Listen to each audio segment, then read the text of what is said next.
Good morning and welcome to this webinar. My name is Anders Storm and I'm the CEO of Sivers IMA, and I will take you through this second quarter webcast.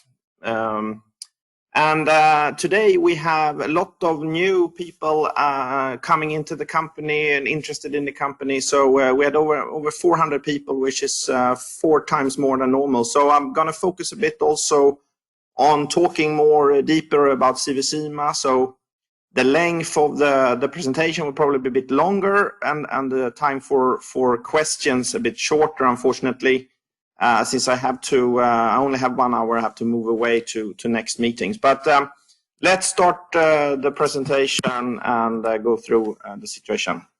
So to summarize the quarter, the sales was quite slow in April, May due to the coronavirus.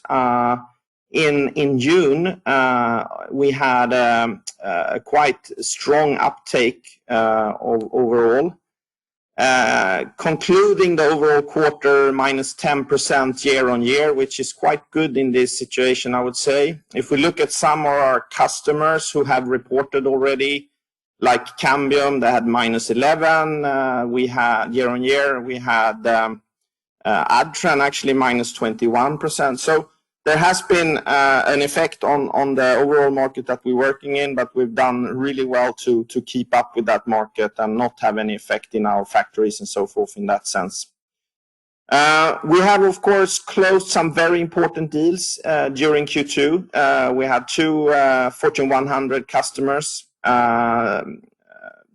with contracts over 30 million. And of course, the deal, the CPE deal after the quarter, the 480 million estimated deal. And we also have closed some more design wins during the quarter, including the CPE deal plus 2 new ones. We're now totaling 19 design wins overall. And as I said, today we're going to do some extra background and deeper go into the company. If we look at the overall Q2, we had a turnover of 21.4 versus 23.8, which is minus 10%.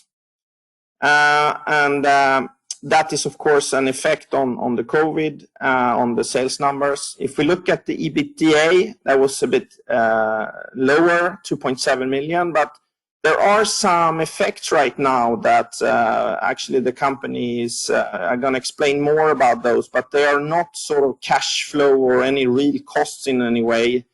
So, for example, the provisions that we're doing for social security cost, when the share price is going up, the staff options is also going up, and therefore we have to do provisions, which was 3.2 million, and they are unfortunately getting in already on an EBITDA level. So if we look at that, we were actually in a sort of adjusted for it. It has a small improvement actually year on year on EBITDA level.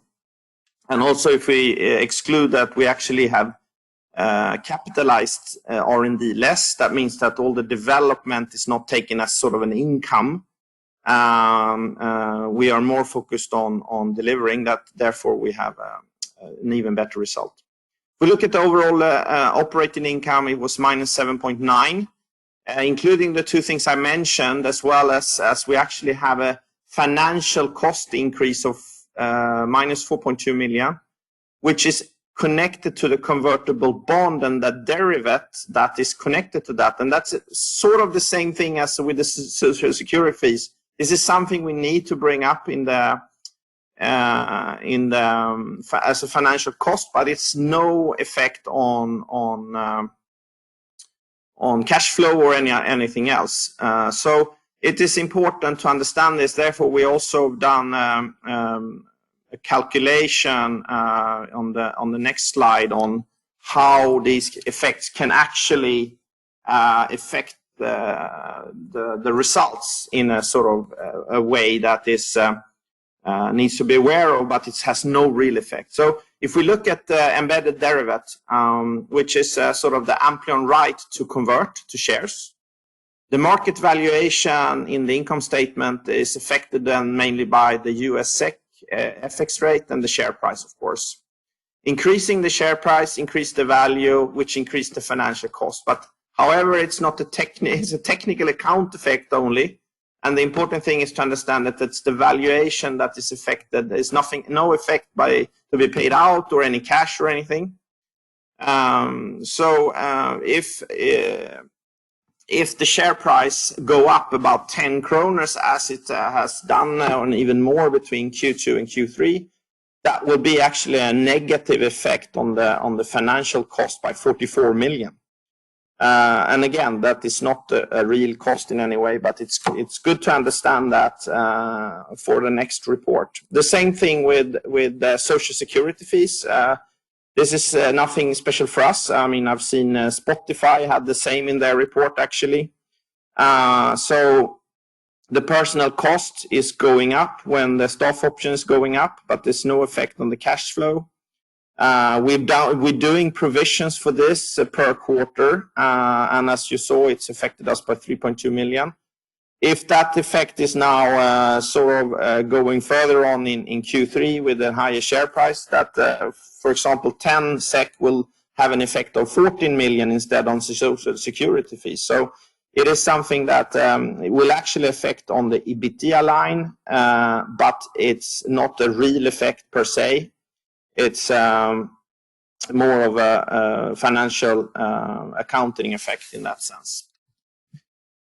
So with that said, we can look at the first half year. If we look at sort of the COVID effect in general here, we have been able to keep the first half year where March, April, and May have been the months sort of with the COVID effect, and the total is -6%. The numbers here I see actually is wrong there on the EBITDA. It's a -8 on the EBITDA for overall and so forth. But the cash in bank was 65 million. If we look at the segment reporting then, we see that wireless have had a sort of a downturn, but as mentioned in the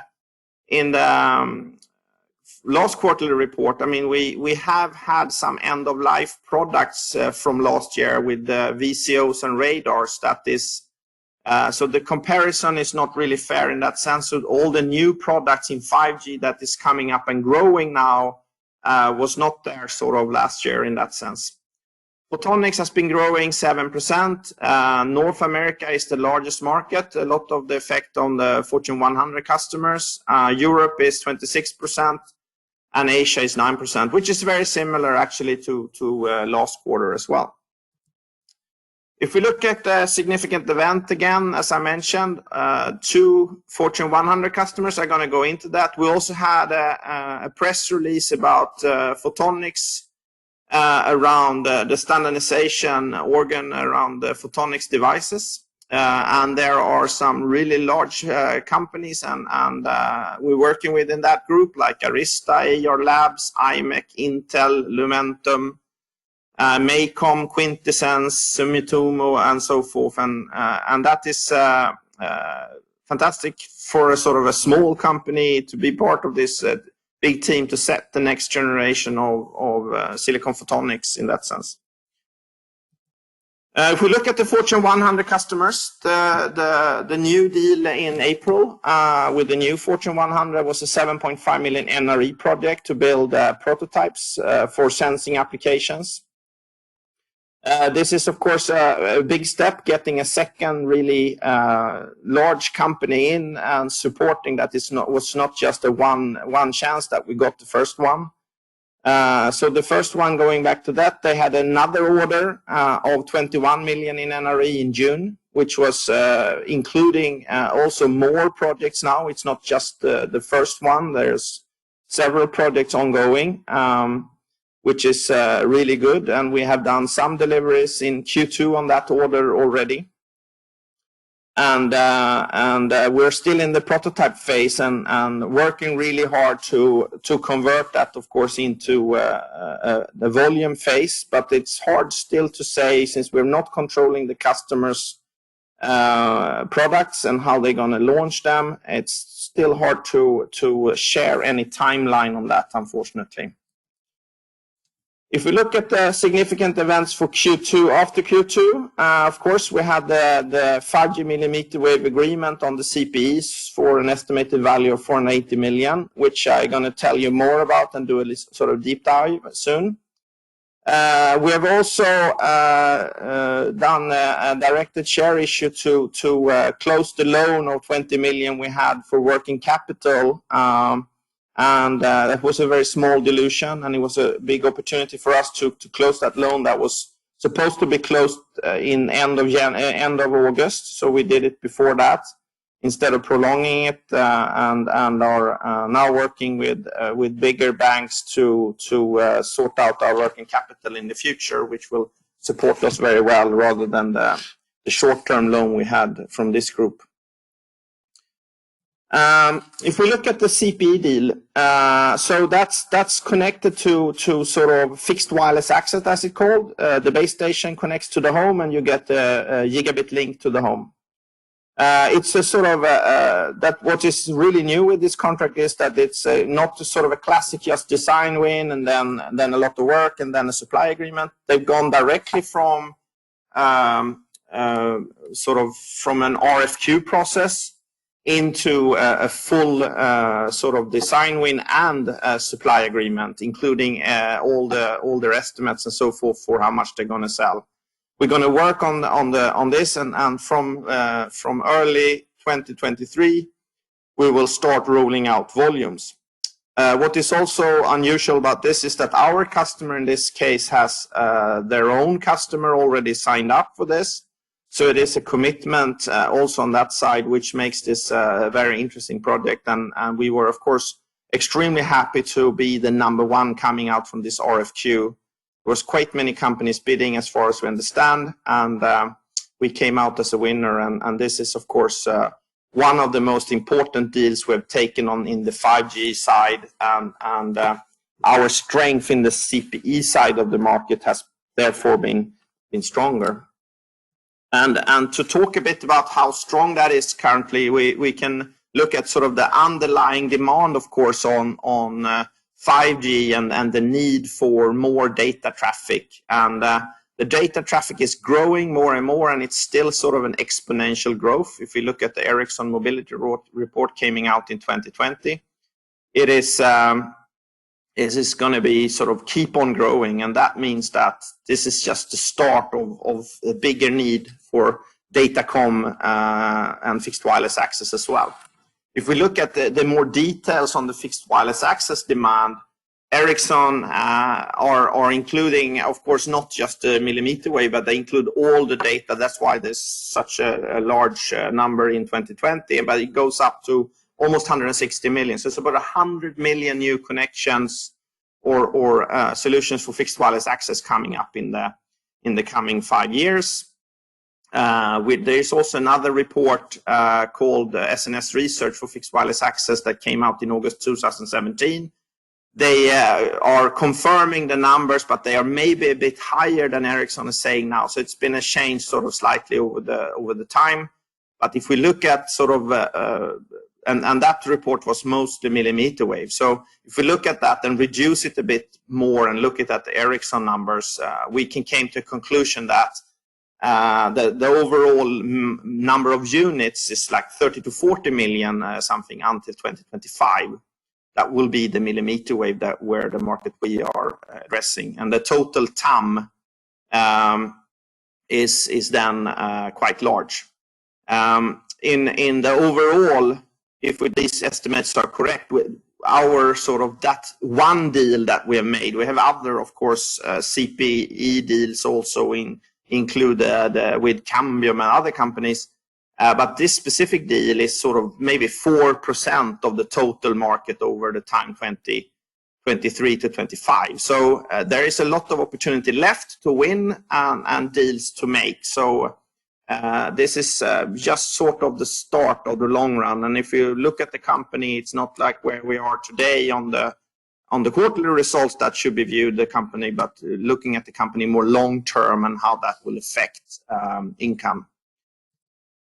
If we look at the design wins then, how are they the status of them? There's sort of 19. We added then 3 since the last report I made. And then, of course, there's the large CPE deal. And there's also a new Japanese customer and a module company within Europe. So both of those other ones are smaller tier 3 companies. But they are sort of working on building solutions that are quite interesting. If we look at the overall solutions here, we can see the dark gray are the sort of higher frequencies, the unlicensed 5G, which are now going sort of a bit better than the unlicensed on the licensed deal, which is of course part of the large CPE deal, and we will win more deals there hopefully as well. Before it was a bit 50-50, but since we are so strong now also in the 60 gigahertz spectrum, the unlicensed one, and it's just us and another vendor, Qualcomm, basically in there. So it gives us an opportunity to win more deals there. The number of competitors in the sort of licensed spectrum is a bit higher, but as you can see, we won a big deal and we have the opportunity to win more. So how have these sort of deals gone so far? So if we look at some of them have now come into sort of, or over time been sort of in prototypes and have ready hardware. So all of these are in different levels. To mention a few, if we look at Cambium Networks, for example, they are planning to be ready with their solution by second half this year. And if we look at the Eastern European point-to-multipoint, also sort of a licensed deal we made, that is also coming to sort of prototypes and getting ready for volume and supply agreements. And so the next step is, of course, to bring this into volume, but also to get volume, you need to sign a supply agreement. And we have some of the supply agreements sort of signed already, about 5 of them.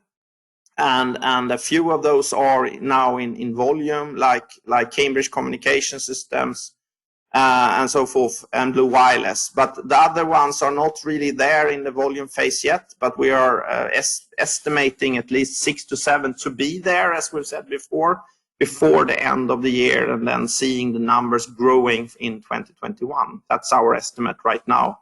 But of course, we are not controlling our customers' launch, and that's sort of one of the drawbacks of being a component supplier a bit back in the value chain. However, we feel strongly that this is moving in the right direction. And of course, some of them have had sort of challenges when it comes to COVID as well, as you've seen. From Adtran had 21% less sales and so forth. But there are many other things that's happening now, I think, second half, and we're seeing an improvement in the second half of it, and we'll come back on that, of course. I will talk a bit about these different projects. Fujikura, for example, have we been around for quite some time as a customer. They've launched now the technology. They just recently also got licenses to try their technology for backhaul in Japan.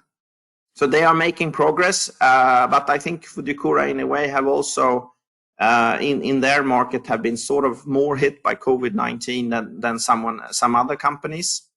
The Chinese tier 2 vendor that doing tractor train and fixed wireless access is making good progress. That are one of the companies we see that will go into volume.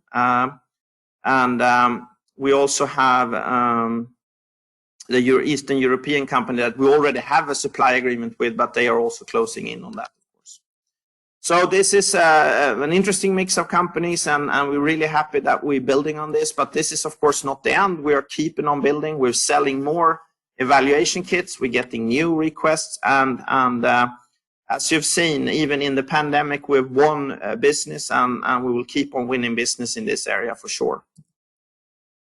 So I will now do a company recap and talk more about these things in general for everybody to hear about it, but it will be some repetition for many of you who have been with the company a longer time. So to give you some flavor, I mean, the company has been around for quite some time. This is a turnaround case that started about 5 years ago, and it's been possible to actually use a lot of sort of R&D investments and technology that was done previously into this company when 5G was sort of taking off. And then we actually acquired a company in Glasgow. And now the company has 99 employees. They're very high level of skill, 20 PhDs within the company. The main office is in Kista, and we also have an office in Gothenburg for a wireless part, which was a part of a transaction that was done in 2013 with a company called Trebux. So if we look even further in the history, I mean, it's the company name is Sivers IMA, and that is because it's two different companies were put together in the 80s when Philips bought the company, and there was an acquisition in 75, and IMA is actually coming from companies called Interactive Microwave and Microwave Institute at KTH and ASEA, who became IMA. And then there was a private buyout in the end of the 80s to early 90s. And then it took some time before the new strategy was done in 2015-16 to bring this company into the 5G parts, which has then been a very, very good journey. And we started developing RFICs in 2015, which is sort of on silicon germanium. We signed the first deals with Blue Wireless and other companies. And then we did the acquisition of CST Global and found sort of a really interesting company there to build forward on in 2017. So we had two strong legs for the future. We also entered into the first North market in 2017 in November. Partnerships with companies like Integrated Device Technology, Amplion. We signed the first customer contract on 5G with CCS, also in 2017. Then we kept on in 2018, adding some new institutional investors. For example, Swedbank, Robur, and Ny Teknik came in very early, and that was, of course, a very good start. We also added AMF and Nordic Cross. And then we signed further partnerships within 5G with Fujikura and Amplion also invested in a convertible bond. And we also started getting new 5G design wins. And we were also, the chip actually now, the 60 gigahertz chip, was selected as the best industry showcase by IEEE in a big fair symposium in the US in 2018, which was sort of the real kickoff and start of bringing in and getting respect in the market for our technology as well. Then we progressed even further in 2019 and also started adding US Fortune 100 customers in Photonics, and the turnaround of the Photonics business has started to pay off in really interesting projects with 2 follow-up orders for 30 million over Fortune 100 at that point. We got close to 100 million in revenue, and we totaled about 12 design wins in the end of the year. And as you know now, we're up to 19, so 7 more since the end of 2019. And now we're seeing the acceleration. It should say 19 design wins. Fiber changed also name to Photonics, since we are now doing more and more sensing applications as well.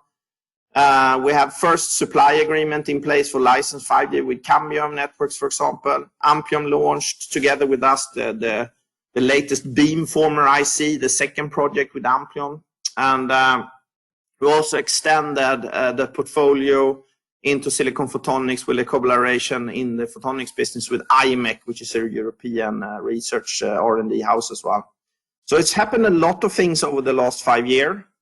And we have had a strong growth. Last year we grew 35%. I think COVID has unfortunately put sort of some pressure on the growth, as you can see, for this year. But anyway, coming out of this in a good way. So, I mean, to zoom out on the company development over the last 4 or 5 years, and we started with 18 million in 2016. We're now up to 2019 on about 100 million. We are now in a position where we're waiting for the second growth phase, so to speak, when we're getting into volume phases. And a lot of the products we were selling in 2016 didn't have much to do with what we're selling today. So it's also been a lot of work of transforming the company during this period into new products that are now in a phase of potential growth. And on to, of course, the two business areas, Photonics and Wireless. In wireless, we provide RF ICs, which is a silicon-based circuits for sending and receiving radio waves. We put them also onto antennas, and we're selling also modules. We can sell both entities, so to speak, depending on if the customer wants to make their own antenna or we make the antenna. But it's more and more important that the integration is high there, of course, between them, because of 5G is requiring a lot of beam forming, beam steering, and other things that is complex. The areas we can use this technology today is fixed wireless access, which is the broadband to the home, 5G millimeter wave in general to mobile phones from base stations where you have the beamformer ICs. You can have it as a mobile backhaul, sending back data from the base station to the network, the internet. Track-to-train applications, which is the blue wireless things, for example. And in the future, we're seeing even more things like vehicle to the X, where you connect this and other type of transportation like buses and so forth. So why is this 5G so important then? If you look at the overall, it's all about spectrum actually, because if you look at the current spectrum that has been used and also being used for some of the sort of lower frequency 5G stuff that we call sub 6 gigahertz, the bandwidth of those channels are sort of 10 times smaller, and also there are less number of channels available. So there is a spectrum crunch, as it's called. With the 5G now, there is sort of many new frequencies in these millimeter wave spectrum open up, and in the unlicensed spectrum that we have been really successful, there is a sort of 2 gigahertz or 2160 megahertz wide channels, and there's sort of 6 of them, and we are the only one in the world who actually can support all 6 currently. And there's been a sort of investment on the licensed spectrum of several $1 billion in the US to buy this spectrum to use it. So the overall spectrum available, as you can see, is much larger. It's 40 times larger in this. And this is just starting, and it will go on for the coming 10 years. So this is quite important for the overall understanding of why is 5G millimeter wave so important in the future. Talking about the different customers, Cambium is one of the more well-known customers. I can recommend that you listen to their quarterly talks, but they came out just now with a report. They were minus 11% year on year on sales numbers, but they also talking about the product we are part of, the 28 gigahertz licensed solution that they see as a future important. They are listed in the US. They had a turnover about 2.6 billion SEK. In 2019, the headquarters in Chicago, and they are working on both base station and CPEs with our chipset that now is into the market, the TRXBF02. So the chip we're now launching and will be part of the other project that we're talking about, the 480 million. They are actually long-term contracts. So Cambium will also go over to that chipset in the next generation.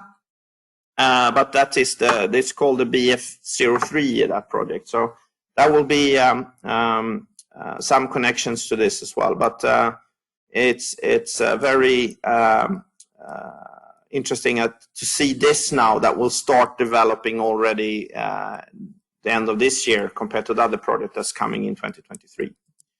We also have, within the license, we have what's CCS and Adtran. These are pictures of their solutions.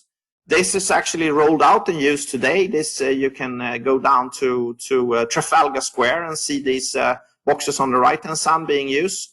And for example, and other places close to that, you have the CPEs as well that's been used. So this has been deployed mostly in the UK, but also actually in Sweden by a company. So this is a very interesting, and also Adtran coming into this, which is a sort of number 3 player in the world when it comes to fiber, which will use this as an extension portfolio of the fiber they are using. So this is a very important customer to us and was one of the leads on the 60 gigahertz.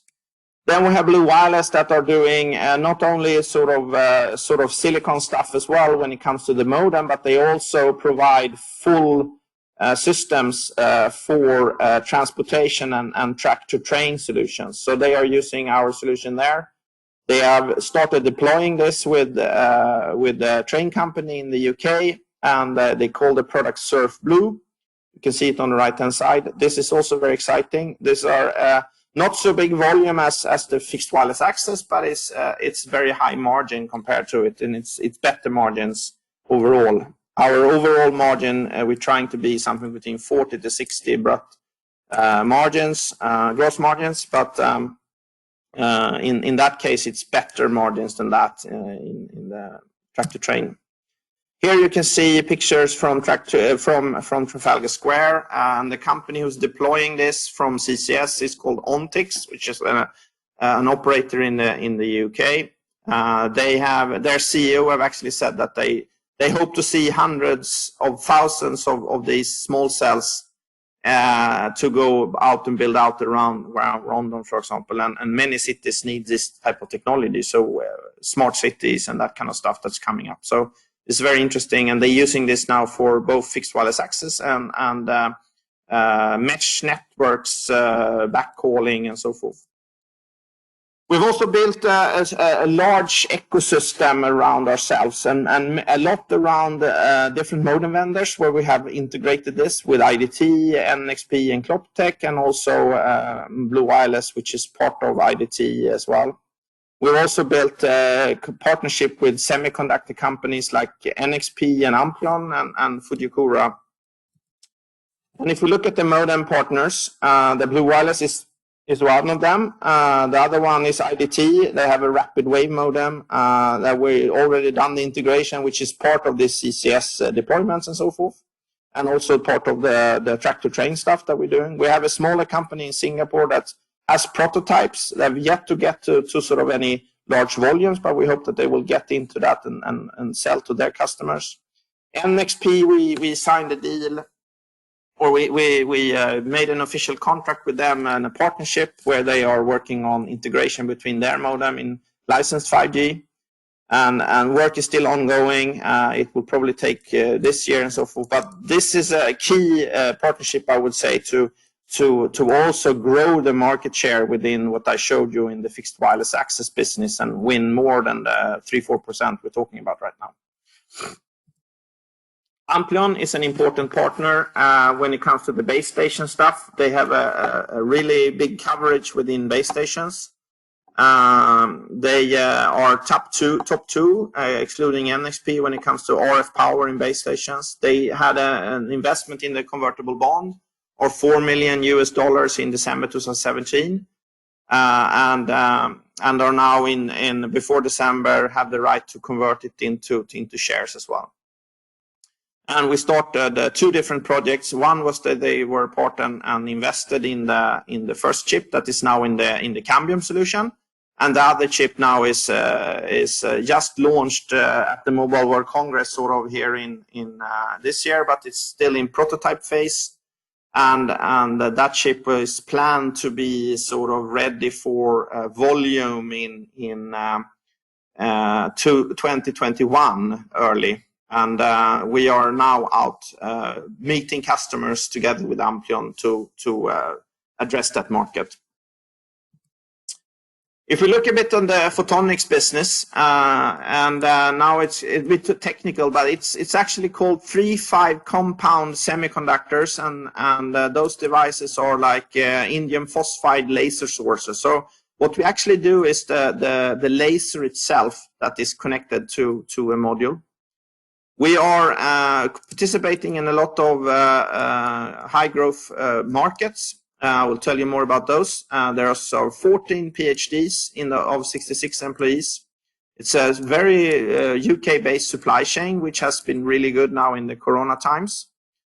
We have strong university links, and actually a lot of the area around Scotland and Glasgow and so forth has been called Silicon Glen, actually, which is sort of a Silicon Valley of photonics in a way, which has been very strong over the years. The areas we're working in here is three different: optical communication, which is data centers, fiber to the home, and so forth; optical sensing and sensors; and optical wireless. And the two newer areas is the two to the right here.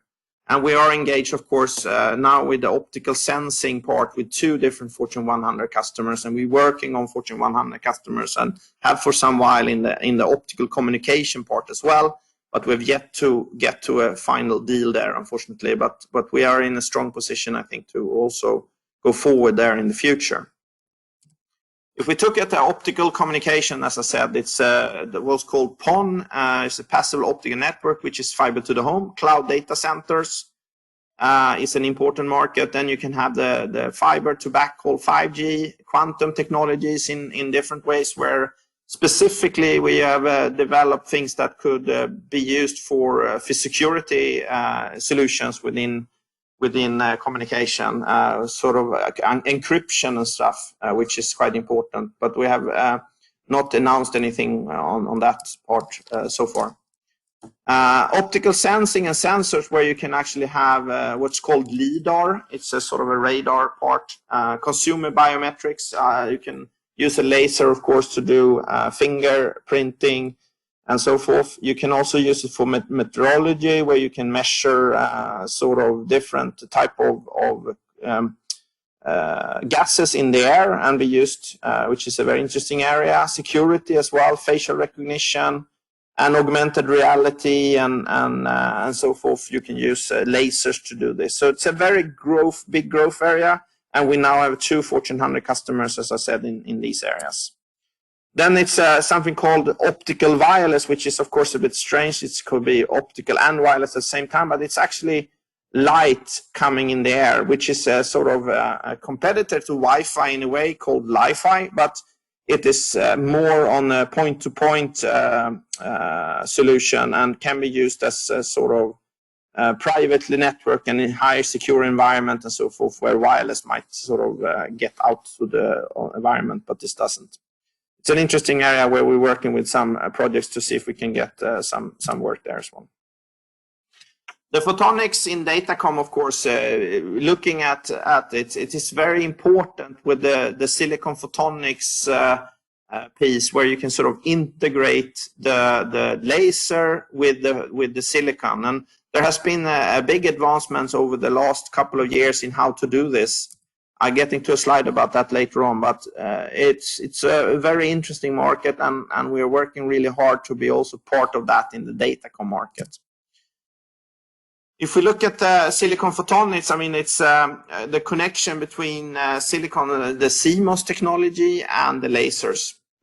Sensing is likely to be sort of the biggest market in this, and adoption ultimately also into smartphones and other things. Highest growth will probably be in the US. We have a significant ecosystem within Sivers for this, and also for partners around the laser sources, of course. And here you can see an example of how you actually sort of bring the silicon photonics laser over from the photonics or from the silicon part. And it's connecting actually the whole thing here. So this is sort of a very big step in being able to connect these. So what's the unique selling point in this area? So it's end-to-end service design, prototyping through high volume manufacturing, of course. We're strength in indium phosphide lasers, which we have been working with for a very long time. When the fab was founded in Glasgow. We have key enabling silicon photonics technologies, working with partners in that end. We have an IP portfolio around sort of the recipes and so forth, how to do this within the factory. We have research partners like IMAs and others here that strengthen our ability to deliver things as well. And there are other partners there as well that we haven't mentioned. I've also got a lot of questions about the current capacity. You can see the fab on the right-hand side and the office here in Glasgow. The current capacity, with some increases of staff, when you look at just the sort of machinery and stuff, should probably be 2 to 3 times the current sales. But of course, this is very dependent on the product mix and the orders we get. So there's a big difference between pricing actually with certain orders. So it's also connected a lot to the order flow and how you can do that. And there is, of course, always when you increase sort of capacity in general, you also want to have duality and so forth to really ensure that you need to have a duality for the customers as well, and no single point of failures, for example. So that will, of course, require some investment as well when volume's growing. We have a very sort of, if we have a very one-sided mix, then of course we can do more, but that's might not be realistic that we get that, because we have customers in general who need to do. So the general question I get about the Fortune 100, and as I said before, if we're really going to ramp a Fortune 100, this is the current capacity will probably not be able to fulfill that. So we need to invest more, and as I said before, it's probably not that's a happy problem to have when that happens, or if it happens. Also, the Nasdaq main market is an ongoing thing that has been sort of a bit slowed down in general by the COVID-19, but now we've had a decision in the board that we should sort of restart this project in a sort of more stringent way, and the target is now set for first half 2021. We've done a lot of work, as you've seen in the report, of IFRS, board committees, code of conduct things, working on that. But we are now sort of trying to speed this project and deliver on it. But of course, as always, business focus comes first, and it will always do. It's not up to us if we get in. It's Nasdaq auditors that decides if it's going to happen. But now we've had put down the foot here, and we'll start driving this for a specific date. So more on this later, but this is of course great that we are now in a position to drive forward this. So summarizing everything, I mean, slow April, May due to COVID. June very strong. Overall minus 10% in the quarter on net sales year on year. We're seeing a sort of a stronger uptake in June and forward. Important projects for the future is of course the Fortune 100 projects we closed amidst the COVID situation, which is fantastic, 30 million in orders. The large CPE deal has also been a very eye-opener in general, that what kind of market this is. Now totaling therefore 19 design wins, including that deal, and the target of a main listing for first half 2021.